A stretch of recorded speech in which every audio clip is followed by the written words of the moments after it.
นี่คือเป็นน้ำพุงบ้านโคกจะบ้านโคกสะอาดจันเพ็ญเหรอนี่มื่อนี้ฝนตกได้มื่อนี้ฝนตกตอนเช้าทางอำเภอเตางอยได้ฝนตกน้ำพุงนี่ก็คืออยู่ทางล่างของบ้านหน้าอ่างบ้านม่วงพอได้นี่เรียกว่าบ้านกุกโดกกปลาซิวได้มื่อนี้ฝนตกแต่เช้าแล้วก็น้ำก็มากับบัวลายพี่น้องนี่น้ำก็มากอยู่แต่บัวลายได้น้ำบุขึ้นนะพี่วันนี้พาทหารทหารมายกย่อจะดุ้งอยู่บริเวณน้ำพุงระหว่างบ้านโคกสะอาดจันเพ็ญได้พังภูคายืนว่าวนี่คือเป็นบ้านโคกสะอาดได้ฝั่งนี้ถ้าข้ามไปฝั่งพุนก็คือเป็นบ้านจันเพ็ญอันนี้ก็คือระหว่างน้ำพุงบ้านจันเพ็ญโคกสะอาดแหละนี่ซึ่งหน้านี่เป็นมงข้าเจ้าเอาน้ำประปาได้ประปาใส่ในหมู่บ้านข้าเจ้าได้นี่วันนี้พาทหารมายกย่อจะดุ้งอยู่บริเวณน้ำพุงบ้านโคกสะอาดจันเพ็ญตอนเวลา4 โมงพี่น้อง4 โมงกว่าๆวันนี้พาเดี๋ยวมายกย่อจะดุ้งได้อยู่บริเวณน้ำพุงบ้านโคกสะอาดจันเพ็ญแล้วนี่มงนี้เป็นป่าหกแล้วก็สัตว์สาวสิ่งหลายได้ไก่ป่ากระจรกระเตลาได้บริเวณนี้นี่มันเป็นป่าแล้วก็เป็นทงให้ทงนาได้อันนี้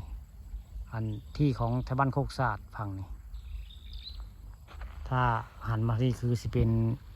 พื้นที่ของไทยบ้านจันเพ็ญดินทรายก็ลายเท่าไรนี่นะพุงยามมาขึ้นมาท่วมมดน้ำบริเวณนี้จะเป็นน้ำพอได้บริเวณนี้คือน้ำพุงบ้านโคกสะอาดนะมงนี้อยู่ด้านหลังภูเขาคือสิเป็นน้ำพุงบ้านจันเพ็ญนี่ก็คือเป็นทางลัดมาจากบ้านโคกสะอาดมงนี้ป่าแถวนี้นี่ไก่ป่าสิลายได้ไก่ป่ากระจรกระเตลายได้บริเวณนี้เดี๋ยวสิย่างไปเบิ่งเพิ่นได้จากตัวแล้วยกยอจะดุ้งแต่เฮือนพาเทือนมายกยอจะดุ้งได้ป่าเพิ่นได้จากตัวเลยได้เนาะสิทักไปถามเพิ่นก่อนเพิ่นคือสิบ่เมืองง่ายตามเบิ่งนี่แต่เฮือน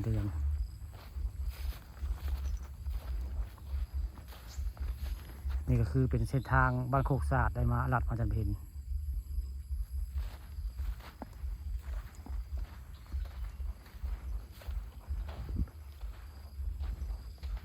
ผู้ใดได้เนาะปลูกกอไผ่ไว้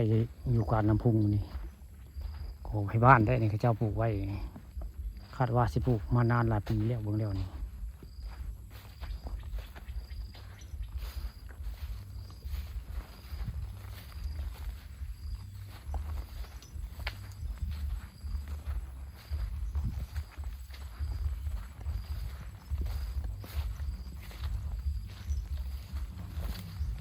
บ่เมื่อง่ายเนาะป่าบอนดังเทิงปุ่นเห็นได้ไม่ยังตับท่านใส่ในป่านี่บอกบ่แม่นบ่พังเจือนสงสัยพังเจือนเลยยังยอมหรือป่ายอมป่าเนาะยอมหรือป่าโอ้ได้พอปิ้งเนาะสิได้พอปิ้งปลาขาวมันบอกปลาขาวปลาเค็งปลาจากปลาลายเสือปลาลายเสือนั่นบอกคือปลาสังเงงปลาดุกลายบอก